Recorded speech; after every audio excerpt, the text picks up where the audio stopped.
Hello viewers, আজকের ভিডিওটা শুধুমাত্র আপনাদের জন্য। অনেকেই কম্পিউটার, ল্যাপটপ, নোটবুক ইউজ করে থাকেন, কিন্তু তারা কেউ জানেনই না কিভাবে উইন্ডোজ সেট করতে হয়। এই উইন্ডোজটা সেট করার জন্য অনেকেই বুটেবল করার প্রয়োজন পড়ে। তো বন্ধুরা, আজকে আমি দেখাবো কিভাবে একটা কম্পিউটার উইন্ডোজের বুটেবল অর্থাৎ পেন ড্রাইভ এবং ফ্ল্যাশ ড্রাইভের বুটেবল সেট করতে হয়, এবং এই বুটেবলের মাধ্যমেই অনায়াসে আপনি ঘরে বসে চাইলে আপনার কম্পিউটার উইন্ডোজটা দিতে পারবেন। তো বন্ধুরা, শুরু করা যাক আজকের এই ভিডিওটা। সর্বপ্রথম আমরা যে কম্পিউটারের ডেস্কটপ দেখতে পাচ্ছি, সেখান থেকে আমাদের আগে ফাইন্ড আউট করতে হবে যে আমাদের এখানে ব্রাউজিংটা কি দেওয়া আছে। তো আপনার কম্পিউটার অথবা ল্যাপটপে যে ব্রাউজিং এ থাকুক, সেটার মাধ্যম দিয়েও আপনি কাজ করতে পারবেন। তো আমার কম্পিউটারে যে ব্রাউজিংটা আছে সেটা একটা ক্রোম, গুগল ক্রোম। তো এটাকে আমরা সর্বপ্রথম আগে অন করব। করার পরে আমরা যে সার্চ অপশন পাচ্ছি, সেখানে আমাদের দুইটা প্রসেসিং এ কাজ করা যেতে পারে। এক, অনলাইন, সরাসরি অনলাইন থেকে যদি আপনার ব্রডব্যান্ড লাইন থাকে বা ওয়াইফাই লাইন থাকে বাসায়, তাহলে সরাসরি অনলাইন থেকে আপনি বুটেবল করতে পারবেন। আর যদি অনলাইন না থাকে, তাহলে আপনাকে অবশ্যই ইন্টারনেট থেকে আইএসও ফাইলটা ডাউনলোড করার পরে আপনাকে এক্সট্রা আরেকটা সফটওয়্যার যেটা নামাতে হবে, রুফুস।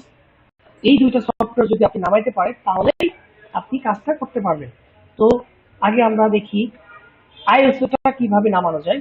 আইএসওটা প্রথমে আমরা লিখব Windows 11 ISO file free download. এটা হচ্ছে আমাদের প্রথম পর্যায়ে, প্রথম যে ধাপটা কিভাবে বুটেবল করতে হয় অনলাইন থেকে সেটা শেখাবো। তো মাইক্রোসফট.কম এর মধ্যে যেটা আছে সেটা হচ্ছে ডাউনলোড উইন্ডোজ 11 মাইক্রোসফট, যেটা দেখতে পাচ্ছি সেটাকে আমরা ক্লিক করব। সরি, হ্যাঁ, ক্লিক দেওয়ার পরে আমাদের যে একটা উইন্ডোজ আমরা দেখতে পাচ্ছি, সেখানে আমরা নিচে চলে যাব। যে দেখবো যে আমাদের অপশন লেখা আছে কি, download Windows 11 desk image ISO for x64 device. So এখান থেকেও আমরা ইচ্ছে করলে অনলাইনের মাধ্যমে মেমোরি কার্ডে আপনি আপনার বুটেবলটা তৈরি করতে পারেন। সিলেক্ট ডাউনলোড থেকে আপনি Windows 11 multi edition ISO for x64 device set করতে পারেন। এটা তারপরে আপনি ডাউনলোড দিতে পারেন। বন্ধুরা, মনে রাখবেন, এটা বুটেবল করার প্রথম পর্যায়ে। সেকেন্ড পর্যায়ে আরো আছে, সেটা আমি আপনাকে দ্বিতীয় ধাপে দেখাচ্ছি। তো প্রথম ধাপটা একটু দেখাইনি। তো বন্ধুরা, তারপর আমরা দেখব সিলেক্ট দ্য প্রোডাক্ট ল্যাঙ্গুয়েজ। এখানে আমাদের যে প্রোডাক্ট আছে, আপনি চাইলে যে কোনো প্রোডাক্ট দিতে পারেন। আমি ইংরেজি ইউনাইটেড স্টেট দিয়ে কনফার্ম করতে পারি। কনফার্ম করার পরে আমাদের কিছু সময় নিচ্ছে। এখন এখানে অপশন দিচ্ছে ডাউনলোড উইন্ডোজ 11 ইংলিশ। এখানে আমরা 64 বিট ডাউনলোড করতে পারি। সাধারণত যে কম্পিউটার আমরা ইউজ করি সেটা 64 বিট সব থেকে ভালো ভার্সন, এটা আমরা ইউজ করতে পারি। 64 বিট ডাউনলোড আমরা ক্লিক দিলাম।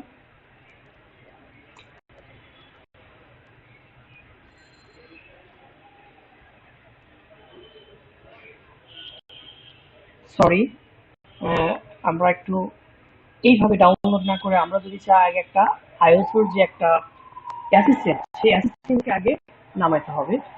তো আমরা ইংরেজি ভার্সনটা আগে নামাই, কনফার্ম করি, একটু সময় দিন। হ্যাঁ, এই যে আইওসো আমাদের দেখেন অনেকগুলো নামিয়ে গেছে। আমি যে কোনো একটা এখানে নামে রাখতে পারি। তো আপনি এইভাবে দেখেন, এখানে আমরা বেশি নিয়ে গেছে, তো আমরা এখানে একটা কেটে দিই। এই যে উইন্ডোজ 11 2200 এইচ2 ইংলিশ x64 ভার্সন, আমাদের এটা নামতে 3 মিনিট সময় লাগবে। তো আমি এত সময় তো দেখাতে পারবো না। সো আমি এটা দেখাতে চাচ্ছি যে এই আইওএসটা নামার পরে আপনি নিশ্চয়ই এই ডাউনলোড অপশনে আপনি এই আইওএসটা পেতে পারেন। তো আমি আমার কম্পিউটারে আইওএসও আগেই নামাই রাখছি, যার কারণে আমি সহজে বুটেবলটা করতে পারবো। তো আমি আপনাদেরকে দেখাচ্ছি।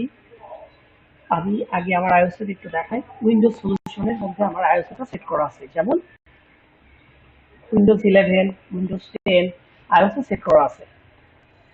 এইভাবে বন্ধুরা, আপনারা যদি অনলাইন থেকে আগেই আইওএসটা নামায় রাখতে পারেন, তাহলে আপনাদের জন্য আরো কাজ সুবিধা হবে।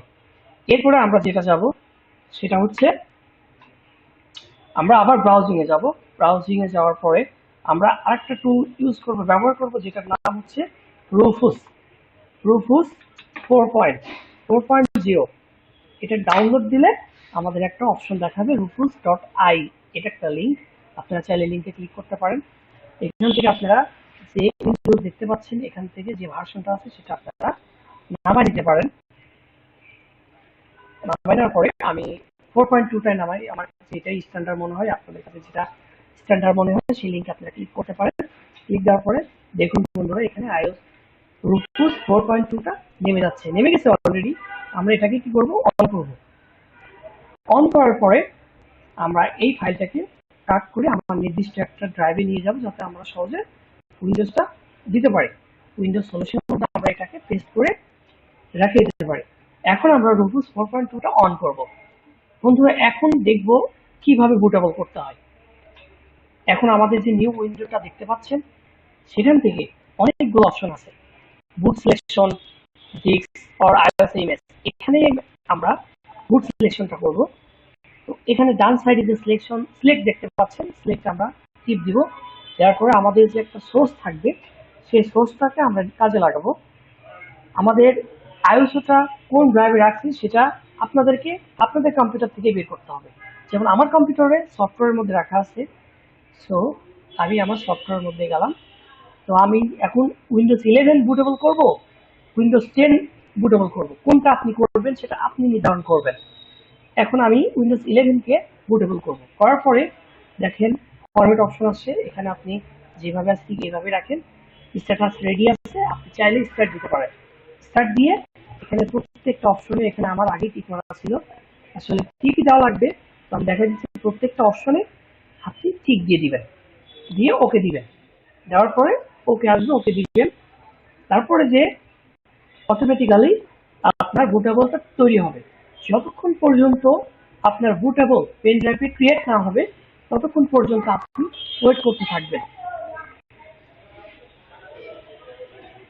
হ্যাঁ, এইভাবে আপনি যদি 5 মিনিট সময় দেন, তাহলে অটোমেটিক্যালি বুট ক্রিয়েট হয়ে যাবে। তারপরে আপনি আপনার পেন ড্রাইভটা, এখন আমি দেখানোর স্বার্থে ক্যান্সেল করে দিলাম। এইভাবে পুরো 100% হয়ে যাবে। যতক্ষণ 100% না হয়, ততক্ষণ আপনাকে ওয়েট করতে হবে। এরপরে বুটেবল কমপ্লিট হয়ে গেলে আপনি এখানে ফিনিশিং দিতে পারবেন। যেহেতু আমার এখন এখানে ফিনিশিং দেখাচ্ছে না, আমি বোঝানোর ক্ষেত্রে আপনাদেরকে বলছি। এখন আমি এটাকে ক্যান্সেল করে দিলাম। ক্যান্সেল করে দিলে কেটে গেল, কিন্তু আপনারা যখন বুটেবল করবেন তখন এখানে ওরা 100% হয়তো ফিনিশিং দেখাবে। এরপর আমরা ফাইলটাকে ক্লোজ করে দিব। ক্লোজ করে আমরা দেখব যে আমাদের